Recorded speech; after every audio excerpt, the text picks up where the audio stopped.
Imagine a storm so powerful it can wash away roads, destroy an entire neighbourhood, or even collapse a mountain.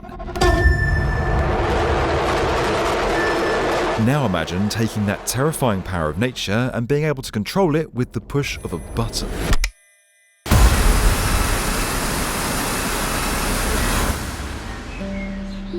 That's what happens here, inside this building in Japan. So what is it, how was it built, and how was I talked into going for a walk in the rainiest place on Earth?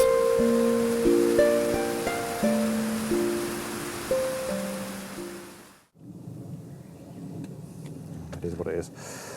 Did you get that? So here we are, we're at the large-scale rainfall simulator just outside Tokyo in Japan. Large scale is a good way of putting it because it is absolutely enormous. It's like an aircraft hangar, much bigger than I was expecting. To be quite honest, I've been dreading this moment. I've been building up to today. What the production team have told me is that the US Geological Survey say that 8 millimeters of rainfall an hour is classified as heavy rain, and that the machine behind me can go up to 300 millimeters an hour, which isn't necessary, it's not natural.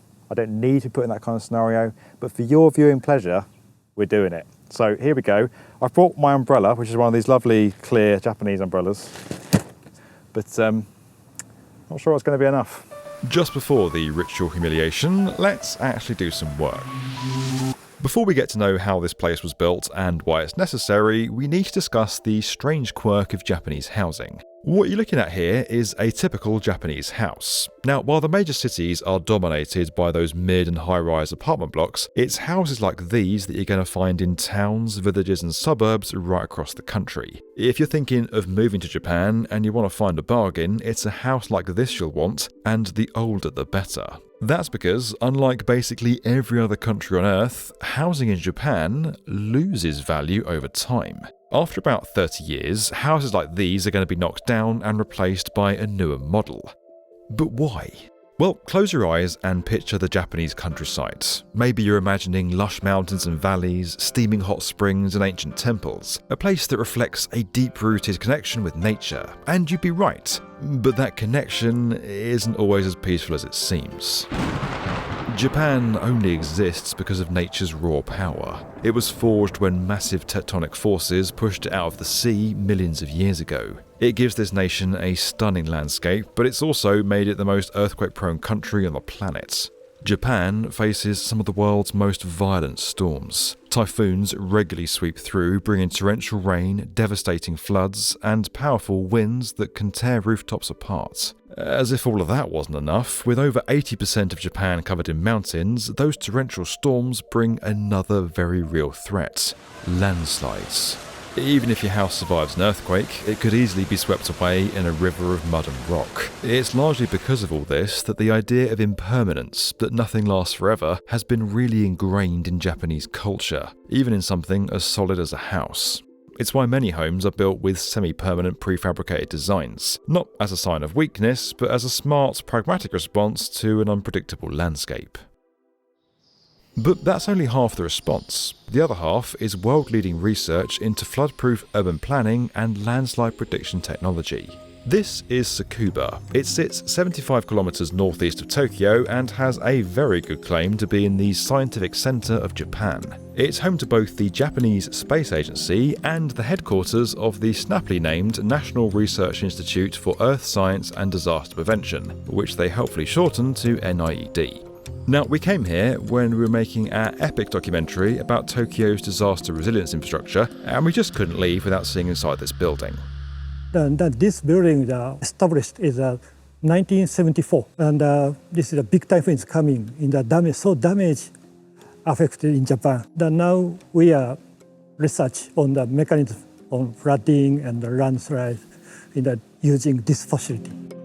There are simulators like these around the world, but none match the size or sheer power of this place. As I mentioned, the US Geological Survey classifies very heavy rain as ranging from 8 to 10 millimeters per hour. But here, that's not even the first rung on the ladder. In system is 50 millimeter per hour to 300 millimeter per hour. This is very wide range. 300 millimeters an hour is just shy of the strongest rainfall ever recorded back in 1947. But we do begin tonight with this Category 4 hurricane slamming into the U.S. To put that into context, when the devastating Hurricane Ida hit the US back in 2021, the maximum rainfall recorded in one day was just 200 millimeters. We're going to get to why on earth it's necessary to reproduce such torrential conditions shortly, but first off, a bit about how this place works. The simulator consists of a huge 75 by 15 metre hangar. This suspends a latticework of thousands of pipes and nozzles 16 metres above the ground, high enough for the droplets to reach terminal velocity. These are connected to a pipe on the outside of the building, which feeds water in from an underground reservoir. Running along the outside of the test area is a series of drains which collects the water and stops flooding. This test space is used to trial everything from homes to self-driving cars. For tests on soil erosion and landslides, other areas of the site have permanent facilities set up where experiments can be constructed. But hold on, how do you carry out tests in different areas? Well, as if this building wasn't impressive enough already, get this. It moves. The building is movable system. You can see the rail, long rail, 400 over rail in the right left side. This building is moving by electric motor, each wheel.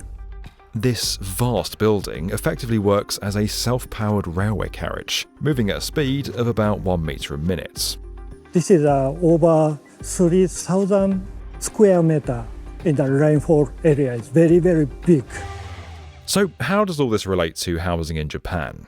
Well, landslides are very common here. They're also deadly, responsible for around half the fatalities and missing people in natural disasters. Japan's Met Office issues warnings to help people evacuate their homes and workplaces before the worst happens. But because landslides occur so quickly, it's a constant challenge to be able to warn people in time. That's where the work of Dr. Sakai comes in. And now our research aim is resilience for the people. We are developing a sensor for the slope condition. Sensor data is checking the safe or not. It is very important using the facility testing. What makes the research here so unique is the scale of the experiments undertaken.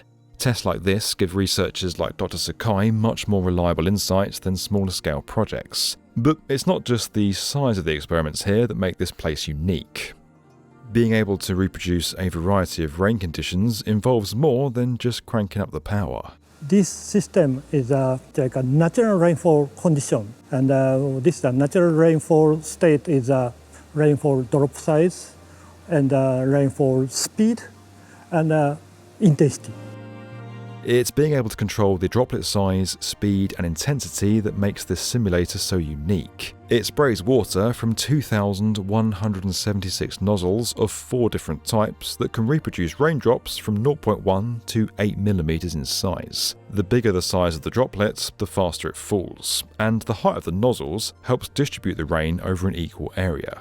Discovering more about the science of what causes mountains to collapse is only part of the research that goes on here to help save lives and property. This is an experiment by Ichio Koteman and NIED to develop the world's first flood-proof house. Now, flooding is usually impossible to stop in a house because there are so many entry points, but this house was fitted with a series of countermeasures to stop it from filling up.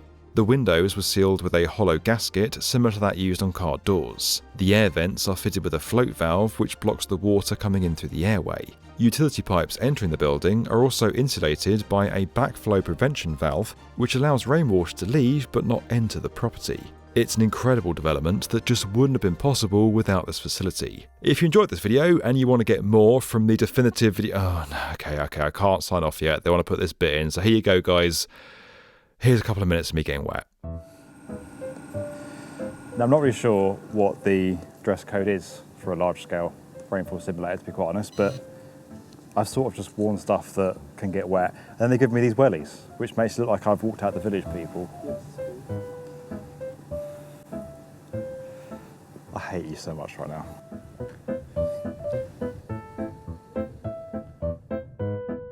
Oh, here we go. The moment has arrived.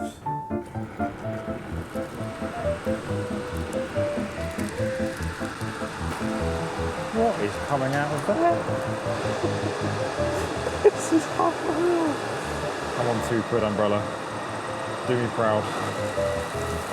Oh God. Here we go. It's a bit much for light rain. It's absolutely hammering it down. Oh my God. Good Lord. The stuff I do for YouTube. I want a little island of dry now.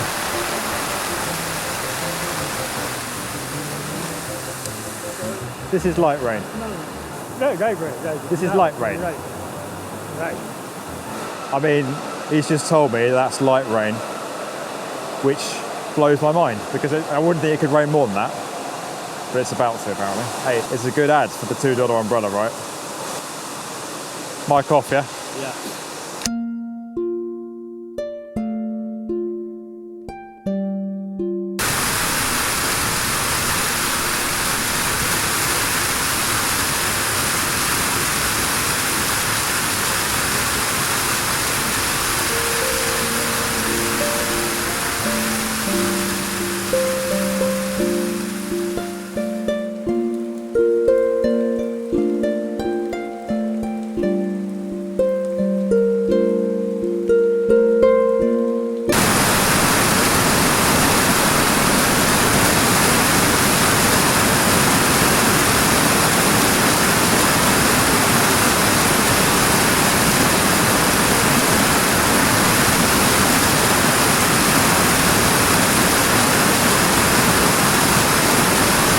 Hope you enjoyed that. I'm now absolutely soaked. I've never seen rain like it. It's completely unnecessary, completely unnatural. But yeah, there you go. I'm absolutely soaked to the bone. Well, I didn't enjoy that video. But if you enjoyed that video and you want to get more from the definitive video channel for construction, from the channel that puts me in some of the wettest places imaginable where you sit in the dry and watch, hit that subscribe button. Well, it was wet, to be honest. That was my biggest takeaway was water. You can see it's like it's just been a monsoon. You wouldn't believe it now, but you couldn't see out that door. It was actually surprisingly warm. Actually quite refreshing on such a hot day in Japan. I've never had rain actually hit me and hurt me before, but that was like a mixture of, the drops were so big, like a mixture of hail and just being hit with 3 showers at once, really. At least you got your helmet on though. Not right now.